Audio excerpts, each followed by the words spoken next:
વર્ષ પહેલા એક એવી ચમત્કારી ઘટના બની કે જેના કારણે એક બોરડીના તમામ કાંટા ખરી પડ્યા. જાણીને નવાઈ લાગશે, પરંતુ આ સનાતન સત્ય છે. આ ચમત્કારી ઘટનાની સ્મૃતિને સંગ્રહીને બેઠેલા રાજકોટના ભૂપેન્દ્ર રોડ પર આવેલા સ્વામિનારાયણ મંદિરનો મહિમા અને મંદિરના પ્રાંગણમાં આવેલી કાંટા વિનાની બોરડી હરિભક્તોમાં ખાસ આસ્થાનું કેન્દ્ર છે. આ બોરડી આશરે 191 વર્ષ જેટલી જૂની હોવાથી આ વૃક્ષને ગુજરાત સરકાર દ્વારા હેરિટેજ ટ્રી તરીકે જાહેર કરવામાં આવ્યું છે. મેંગણી ગામના અભયસિંહજી દ્વારા આ મંદિર માટેની જગ્યા ખરીદવામાં આવી હતી. એ સમયમાં અભયસિંહજીએ પોતાની જમીન વેચીને ભૂપેન્દ્ર રોડ પર સ્થિત મંદિર માટેની જગ્યા ખરીદી હતી. આ જ મંદિરના પ્રાંગણમાં આ કાંટા વિનાની બોરડી, જેને પ્રસાદીની બોરડી કહેવામાં આવે છે, એ સ્થિત છે. આ મંદિરમાં ભગવાન સ્વામિનારાયણ સાથે લક્ષ્મીનારાયણ દેવ, હરિકૃષ્ણ મહારાજ, ધર્મદેવ અને ભક્તિ માતા સાથે શ્રી ઘનશ્યામજી મહારાજ બિરાજમાન છે. અત્યાર સુધી મેં તમને જે વાત કરી પરથી એ તો ખ્યાલ આવી જ ગયો છે કે રાજકોટના ભૂપેન્દ્ર રોડ પર આવેલા સ્વામિનારાયણ મંદિરના પ્રાંગણમાં કાંટા વિનાની બોરડી આવેલી છે અને આ બોરડીને પ્રસાદીની બોરડી કહેવામાં આવે છે.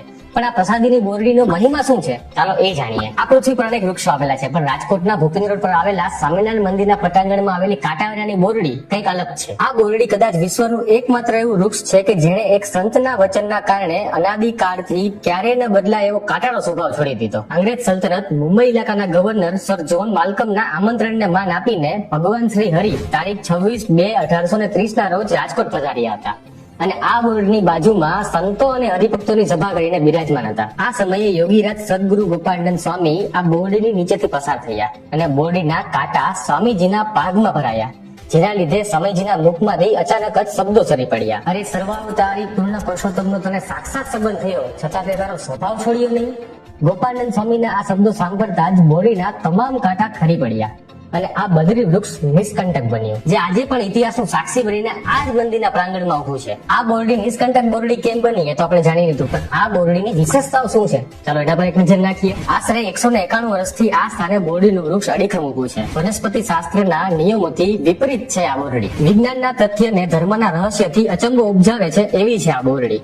પ્રસાદીની બોરડીમાં 12 માસ બોર આવે છે. ખાસ મંગળવાર અને શનિવારે અહીં ગોળ અથવા બોરની માનતા માનવામાં આવે છે. આ પ્રસાદીની બોરડીની પરિક્રમા કરવાથી ભક્તોની મનોકામના પૂર્ણ થાય છે. અહીં ભક્તો દ્વારા બોરડીના કોઈ પણ પાનને તોડવામાં નથી આવતું. જે પણ પાન નીચે ખરી જાય છે તેને જ પ્રસાદી સ્વરૂપે લેવામાં આવે છે. આ જ બોરડીના બોરને કોઈ વાવે તો એમાં કાંટા આવે છે, પરંતુ હાલમાં પણ આ બોરડીમાં એક પણ કાંટો નથી. ફાગણ સુદ પાંચમના રોજ આ ચમત્કારિક બોરડીની ઘટના ઘટી હોવાથી દર વર્ષે ફાગણ સુદ પાંચમના દિવસે ધામધૂમથી બદ્રીવંદન મહોત્સવ ઉજવવામાં આવે છે, જેમાં પ્રસાદીની બોરડીની ભગવાનની જેમ જ પૂજા અર્ચના કરીને શાકોત્સવ અને અન્નકૂટ ધરવામાં આવે છે. વનસ્પતિ શાસ્ત્રના નિયમ મુજબ કાંટાળી પ્રકૃતિ ધરાવતા વૃક્ષનું કાંટા વગર જીવતું રહેવું અશક્ય છે. જેથી આ બાબતના તથ્ય શોધવા પ્રસાદીની આ અનોખી બોરડીમાં વનસ્પતિ શાસ્ત્રીઓ આજ દિન સુધી સંશોધન કરી રહ્યા છે. આ બોરડી ક્યાં આવેલી છે, એના બધા કાંટા કેમ ખરી પડ્યા અને એની શું વિશેષતાઓ છે, એ બધી જ બાબતો આપણે જાણી લીધી. પણ હવે સૌથી મહત્વની વાત કે આ બોરડીને પ્રસાદીની બોરડી શું કામ કહેવામાં આવે છે, તો એ પણ જાણી લઈએ. સ્વામિનારાયણ સંપ્રદાયમાં ભગવાન સ્વામિનારાયણના ઉપયોગમાં આવેલી વસ્તુઓને પ્રસાદીની વસ્તુઓ કહેવામાં આવે છે અને એટલા માટે જ આ બોરડીને પ્રસાદીની બોરડી કહેવામાં આવે છે. આજે માણસ પોતાના દુર્ગુણોને છોડી શકતો નથી, પરંતુ આ બોરડીએ પોતાનો કાંટાળો સ્વભાવ છોડી દીધો અને એના માટે એક ઉક્તિ છે, જો સાધના કોઈ કરે તોય જાતિ સ્વભાવ ન જાય,